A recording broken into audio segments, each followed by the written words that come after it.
For over 1,000 years, one civilization stood above all others.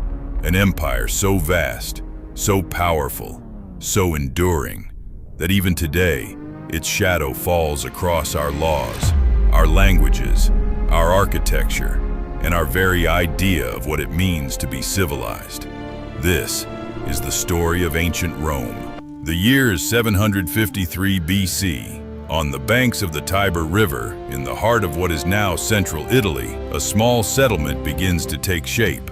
According to Roman legend, the city was founded by twin brothers, Romulus and Remus, descendants of the Trojan hero Aeneas, and sons of the god Mars himself. The legend tells us that the twins were abandoned as infants, nursed by a she-wolf, and raised by a shepherd. When they came of age, they set out to build a city, but ambition gave way to rivalry.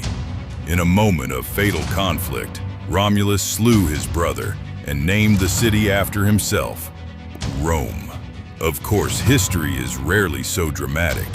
Archaeologists tell us that the hills of Rome were inhabited as far back as the 10th century BC, long before any legendary founding.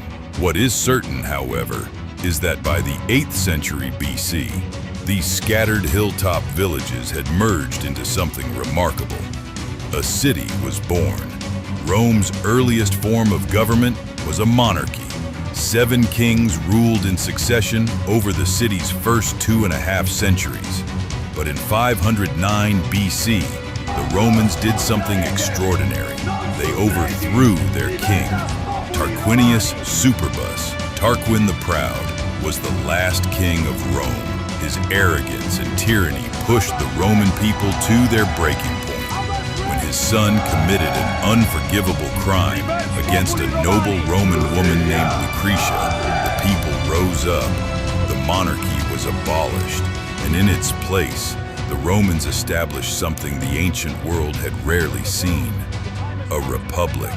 The Roman Republic was governed by 2 elected consuls, a senate of aristocrats, and a series of assemblies that gave citizens, at least male landowners, a voice in their government. It was imperfect, it was often corrupt, but it was a system built on the radical idea that no single man should hold absolute power. For nearly 5 centuries, the Republic would endure, and during that time, Rome would grow from a city-state into a Mediterranean superpower. Rome was, above all else, a military civilization. Its legions were the finest fighting force the ancient world had ever produced.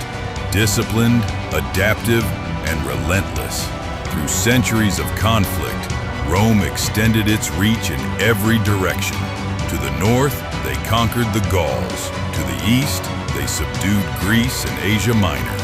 To the south, they fought one of history's most brutal series of wars, the Punic Wars, against the great North African city of Carthage. It was during the Second Punic War that Rome faced its greatest existential threat. In 218 BC, the Carthaginian general Hannibal Barca crossed the Alps with elephants and descended upon Italy. At the Battle of Cannae in 216 BC, Hannibal encircled and destroyed a Roman army of nearly 80,000 men. It remains one of the most tactically brilliant and devastating defeats in military history. And yet, Rome did not surrender. The Roman Senate refused to negotiate. The Roman people refused to yield.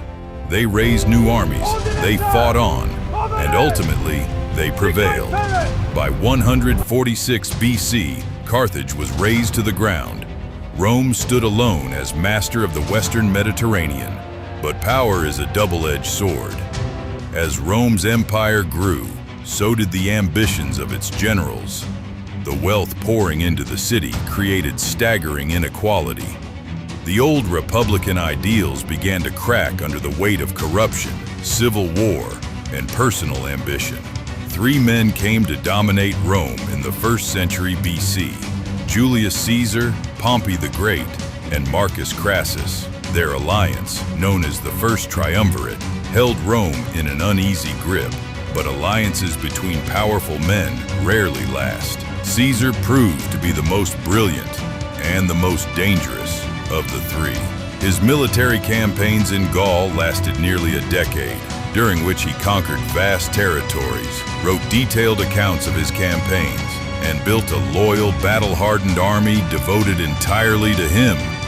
When the Senate ordered him to relinquish his command in 49 BC, Caesar made the fateful decision to cross the Rubicon River, the legal boundary beyond which no Roman general was permitted to bring his army. It was an act of war against the Republic itself. In a matter of months, Caesar had seized control of Rome. He was declared dictator perpetuo, dictator in perpetuity.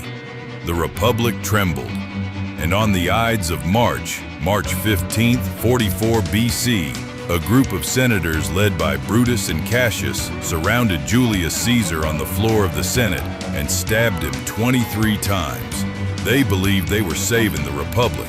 They were wrong.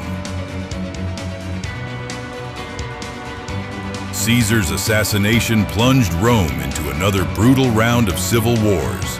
From the chaos emerged one man, Caesar's adopted son and heir, Octavian. Cunning, patient, and ruthless, Octavian outmaneuvered every rival. He defeated Mark Antony and Cleopatra at the Battle of Actium in 31 BC and returned to Rome, the undisputed master of the Roman world. In 27 BC, the Senate granted him a new title, Augustus, the first emperor of Rome. Augustus was careful never to call himself a king, a word Romans despised. Instead, he called himself princeps, first citizen. But make no mistake, Rome was now an empire, and Augustus was its emperor. Under his reign, Rome entered a golden age. The Pax Romana, the Roman peace, would last for over 2 centuries. Trade flourished. Roads connected every corner of the empire. The arts, philosophy, and engineering reached extraordinary heights. Augustus famously boasted, "I found Rome a city of bricks and left it a city of marble."